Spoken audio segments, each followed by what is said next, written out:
Ya, Mbak Niki.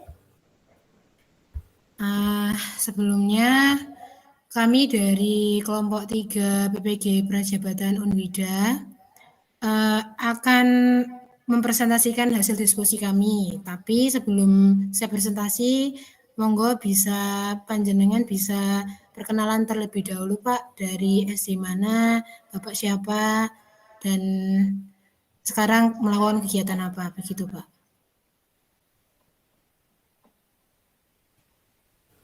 Ya, terima kasih waktunya. Assalamualaikum warahmatullahi wabarakatuh. Waalaikumsalam warahmatullahi wabarakatuh. Selamat malam teman-teman semuanya. Perkenalkan, nama saya Koko Sumadi, unit kerja saya di SDN 2 Canan, Kecamatan Wedi, dan saya guru penggerak angkatan 7 Kabupaten Klaten. Ini angkatan kedua ya. Angkatan kedua setelah angkatan pertama, angkatan 3, terus yang kedua angkatan 7. Keseharian saya mengajar di kelas 5 di SD 2 Canan tersebut. Dan saya juga disampiri tugas menjadi operator sekolah yang mengelola dapodik dan lain-lainnya, beberapa kaitan dengan online termasuk ANBK yang tadi saya sampaikan. Mungkin itu yang dapat saya sampaikan. Waktu saya kembalikan.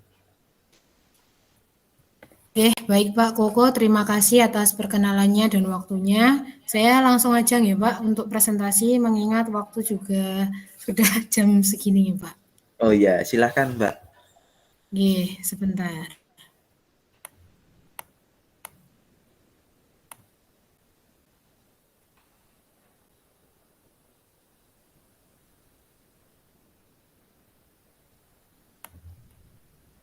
Apakah sudah terlihat Pak Koko untuk PowerPoint-nya? Sudah Mbak, sudah. Oke, saya mulai ya. Ya, silakan. Saya dari kelompok 3, mewakili kelompok 3 akan mempresentasikan hasil dari diskusi kami, yaitu tentang strategi pengajaran interaktif.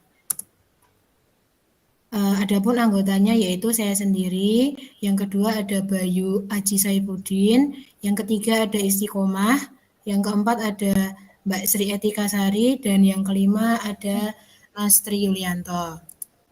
Nah, pengajaran interaktif itu sendiri yaitu proses yang melibatkan peserta didik untuk aktif dalam proses pembelajaran, baik secara fisik maupun mental.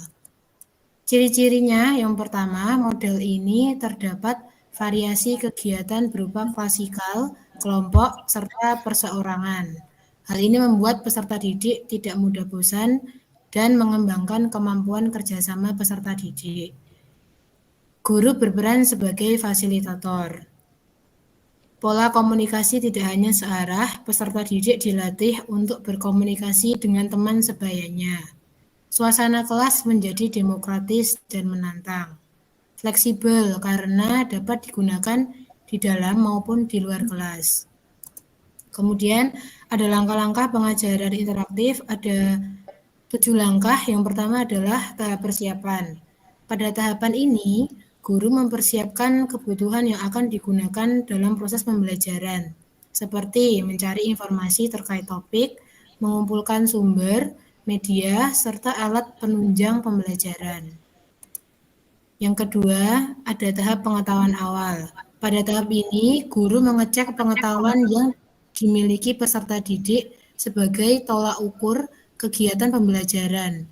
Pengecekan ini dapat dilakukan dengan menyajikan sebuah masalah yang berkaitan dengan topik. Kemudian, siswa diberi kesempatan untuk berpendapat akan hal itu. Yang ketiga, ada tahap kegiatan eksplorasi. Pada tahapan ini, tahapan untuk memancing rasa ingin tahu peserta didik.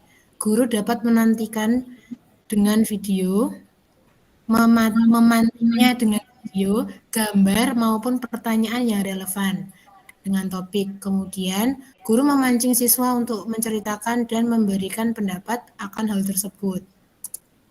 Yang keempat, ada tahap pertanyaan peserta didik. Setelah dilakukan kegiatan demonstrasi, maka peserta didik diberikan kesempatan untuk mengajukan pertanyaan. Pertanyaan tersebut kemudian dibacakan dan ditulis oleh guru di papan tulis. Yang kelima, ada tahap seleksi. Setelah selesai, guru mengajak peserta didik menyeleksi pertanyaan manakah yang sesuai atau tidak. Dalam hal ini, guru berkewajiban membimbing dan mengarahkan peserta didik dalam memilih pertanyaan. Yang keenam, ada tahap pengetahuan akhir. Pada tahap ini, peserta didik membacakan hasil diskusi yang didapat dari menyelidiki pertanyaan. Setelah itu, peserta didik diminta membandingkan apa yang sebelumnya mereka telah lakukan di awal dan setelah penyelidikan tadi. Pada tahap 7, tahap refleksi. Pada tahap terakhir ini merupakan kegiatan berpikir tentang apa saja yang telah dipelajari hari ini. Peserta didik diberi kesempatan mencerna, membandingkan, menghayati pembelajaran yang telah dilakukan. Kemudian ada pun kelebihan dari pembelajaran interaktif. Yang pertama, peserta didik diberikan kesempatan penuh untuk terlibat dalam objek yang akan dipelajarinya. Hal ini akan membuat peserta didik lebih aktif dalam pembelajaran. Yang kedua, guru menjadi fasilitator dapat membuat peserta didik untuk belajar mandiri, sehingga ia akan terlepas dari ketergantungan pada guru sebagai sumber belajar yang utama. Yang ketiga, hasil belajar lebih bermakna. Hal ini dikarenakan peserta didik terlibat secara langsung. Yang keempat, peserta didik menjadi subjek pembelajaran yang aktif dan melatih peserta didik untuk mengajukan pertanyaan. Adapun kekurangannya yaitu kekurangan pada model pembelajaran ini adalah bagaimana strategi guru dalam mengatur kelas dan mengembangkan dinamika kelompok. Jika saja guru salah dalam memilih kelompok, maka akan terjadi kesenjangan antar kelompok peserta didik. Peserta didik yang cenderung pasif akan tetap pasif, dan peserta didik yang aktif akan menguasai pembelajaran. Sekian presentasi dari kelompok kami. Mungkin ada tambahan dari Pak Koko selaku narasumber kali ini, Pak. Ya, terima kasih waktunya Mbak Niki yang diberikan pada saya. Pertama, saya sangat mengapresiasi pada Mbak Niki yang sudah menyampaikan dengan begitu sangat baik, jelas, sehingga mudah untuk diterima. Ya. Namun untuk yang disampaikan tadi, paparan tadi, ya mungkin untuk diferensiasinya, strateginya itu lebih ditonjolkan ya Mbak. Ya ditonjolkan, ya itu tadi yang saya sampaikan.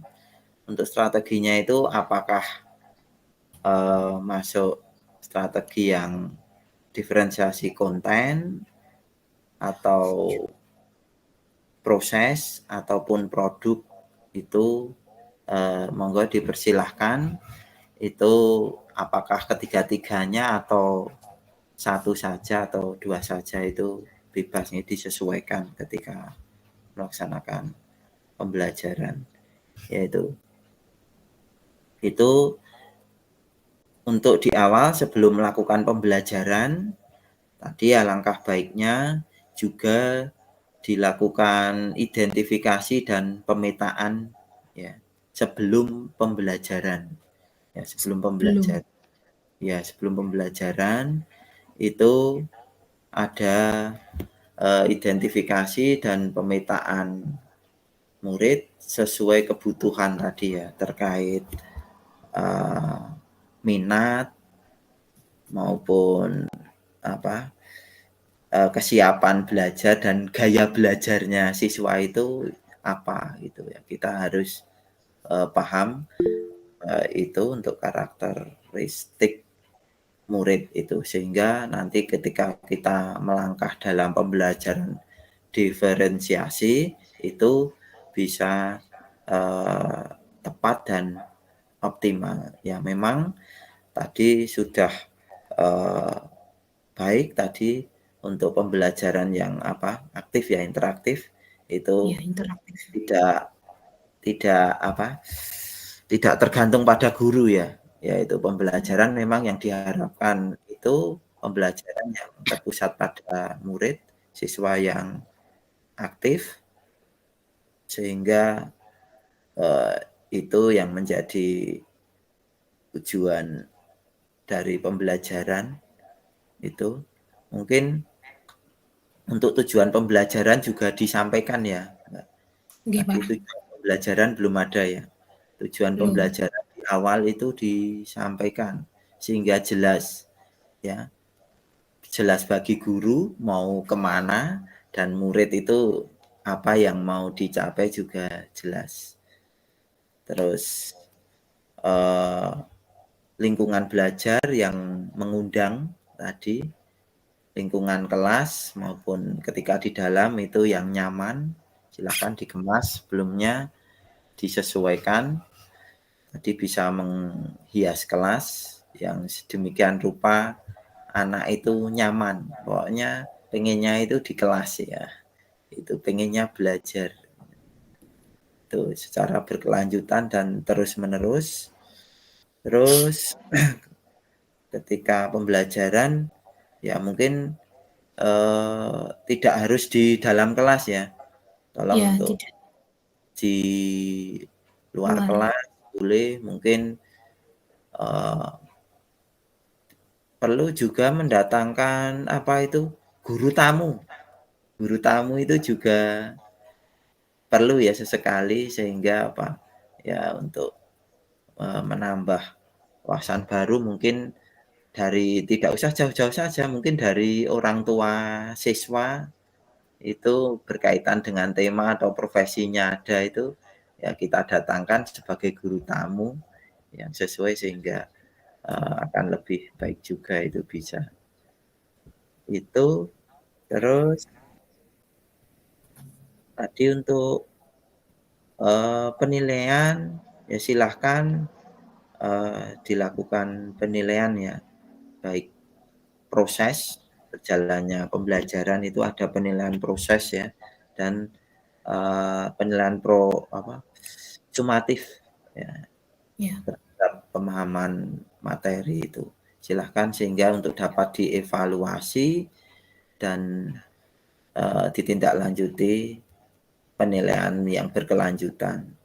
Dan juga refleksi ya, refleksi itu jangan lupa juga itu ada refleksi itu sehingga dapat mengetahui kekurangan dan kelebihan dan apa yang harus diperbaiki. Refleksi bisa refleksi guru dan juga refleksi bersama murid. Refleksi guru dan refleksi bersama murid itu.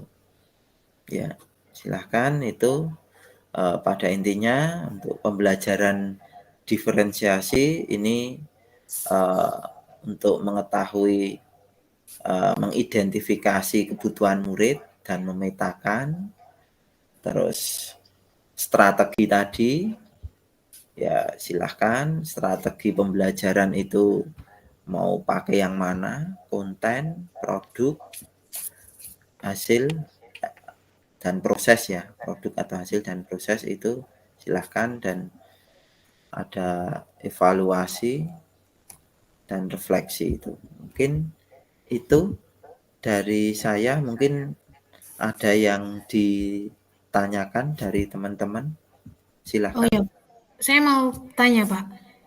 Ya, Eh, untuk gaya belajar itu kan ada 3 toh, oh iya, visual, audio, sama oh, kinestetik, kinestetik.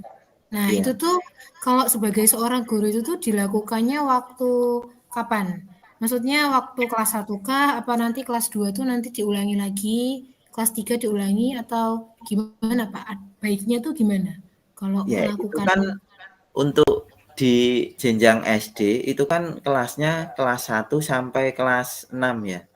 Ya, Ya, itu kan ya memang di awal itu gaya belajar itu harus tahu setelah itu tadi identifikasi dan memetakan termasuk gaya belajarnya. Mungkin guru yang sebelumnya itu kan sudah paham. Ya itu, guru sebelumnya kan sudah paham kan, kita tinggal minta informasi dari wali kelas sebelumnya saja untuk melengkapi gaya belajar anak itu seperti apa itu. Termasuk uh, memetakan murid tadi, mengidentifikasi itu ya. Apakah masuk visual atau auditory maupun kinestetik. Nanti itu sebagai dasar juga dari wali kelas sebelumnya, sambil kita juga untuk mengetahui keadaan yang sekarang. Mungkin kan yang dari kelas 1 di kelas 4 sudah 3 tahun lah lebih, mungkin kan sudah beda ya untuk gaya belajarnya, mungkin loh itu ya. Jadi ya. alangkah baiknya juga kita untuk cek, untuk mengetahui di kelas yang saat ini kita ampuh. Mungkin seperti itu. Oke. Sama mau tanya lagi Pak, kan Ya. tadi panjenengan bilang untuk mengundang guru tamu tuh maksudnya yang kayak gimana Pak? Oh, guru tamu. Ya Oh, itu saya nggak paham maksudnya. oh belum paham ya. Untuk Nggak guru paham. guru tamu ini gini, misalnya Mbak Niki misalnya sedang pembelajaran apa misalnya? Misalnya, Ah, apa ya? misalnya. Profesi? Profesi gitu. Oh ya, profesi ya. Misalnya profesi. Ya, profesi ya kita undang salah satu orang tua siswa yang mempunyai apa? Pekerjaan profesinya apa gitu. Misalnya ada dokter ataupun misalnya polisi ataupun apapun ya. eh, Pengusaha atau apa, yaitu kita undang untuk Hmm. berbagi cerita di kelas, kita undang. Sehingga kan itu malah anak-anak bisa wawancara atau pengalaman langsung dari guru tamu itu. Seperti Oh, itu. Karena saya juga pernah diundang menjadi guru tamu juga, tapi di TK, di oh, TK. oke. Ya, karena kan eh, kemarin kan guru penggerak itu kan kolaborasinya itu ketika lokakarya itu kan Hmm. beda-beda terus kelompoknya itu. Ya, sebulan sekali itu bertemu dari kelompok TK, SD, SMP, SMK itu di kampus sehingga membangun jejaring yang luas juga sehingga saling kolaborasi, saling membantu gitu. Oh nggih, Pak. Berarti kalau misalnya ini Iya, misalnya aja loh, Pak. Kan ini kan iya, lagi marak kasus pencurian. iya. Terus misalnya mengundang polisi itu tuh udah termasuk guru tamu apa beda? Apa harus guru apa pekerjaan yang lain apa gimana? Ya bisa Oh saja bisa. diundang Oh, sebagai guru tamu itu. oh, Ya, di satu sisi itu apa? Mungkin kerjasama ya dengan keamanan ya lingkungan dan di satu sisi sebagai guru tamu juga bisa itu. bisa. Ya, Nggih. bisa saja itu. Ya. Mungkin tidak harus polisi ya apapun ya. Ya, Nggih, mungkin Pak. bisa. Ya pemadam kebakaran ya bisa ya. Saya juga Nggih. pengalaman dari teman juga, dari cerita teman tapi saya belum itu juga mengundang pemadam kebakaran itu juga mau datang kok juga. Terus Oh, nanti diakhiri eh, mandi bareng gitu, disemprot, diguyur itu. Wah, anak-anak kan senang itu. itu. Iya, itu kan jadi meriah itu.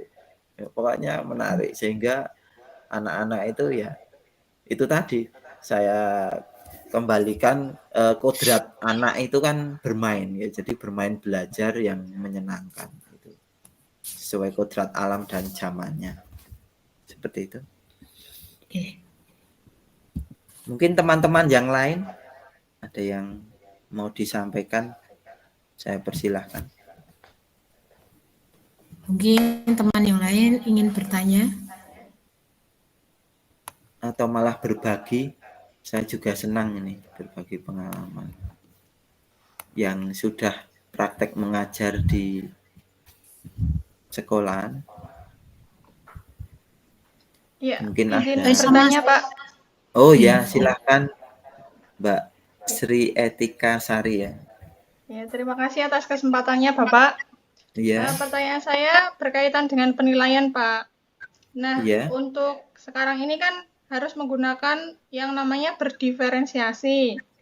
Nah, Iya. anak-anak itu memiliki kemampuan yang berbeda. Iya. Untuk yang pintar pasti bisa mengerjakan yang pertanyaan dengan high order thinking yang Iya. HOTS. Nah, HOTS ya. untuk anak-anak yang kurang di bagian intelektualnya itu, kita buat HOTS-nya itu yang seperti apa ya, Pak ya? HOT-nya ya gini aja, intinya misalnya untuk mudahnya saja ya, tingkat kesulitannya itu berbeda gitu nggih.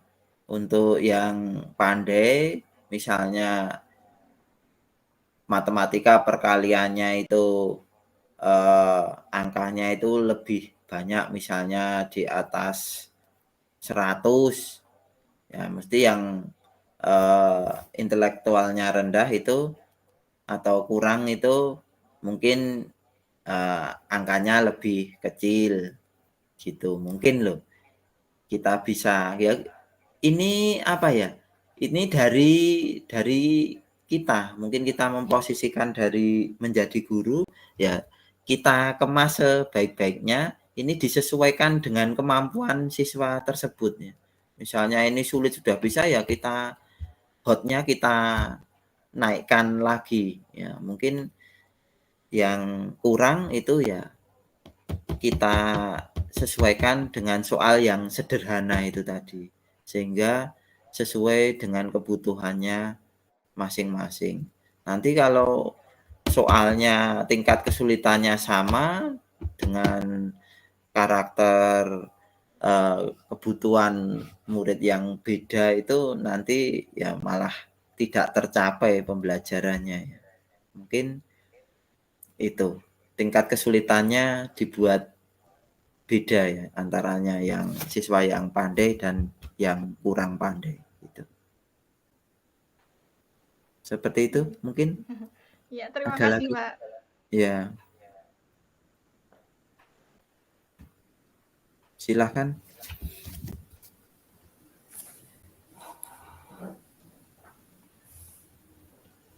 Ada yang mau bertanya lagi? Teman yang lain?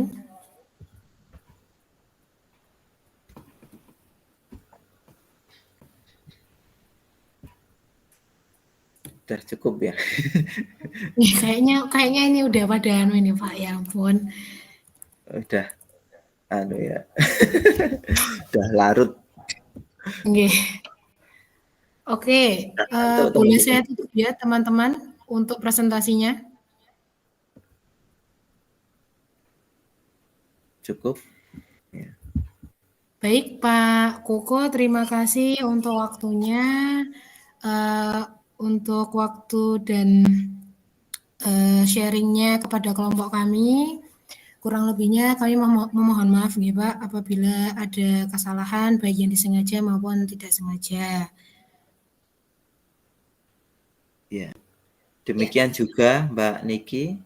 Ya. Saya dalam membersamai teman-teman di sini ada kekurangan dan kesalahan. Saya mohon maaf. Ya. Dan lain kesempatan mungkin bisa disambung melalui Mas Sandy ya itu. Ya, monggo tetap terjalin silaturahmi yang baik gitu aja. Terima kasih. Oke. Baik, saya tutup. Wassalamualaikum warahmatullahi wabarakatuh. Waalaikumsalam warahmatullahi wabarakatuh.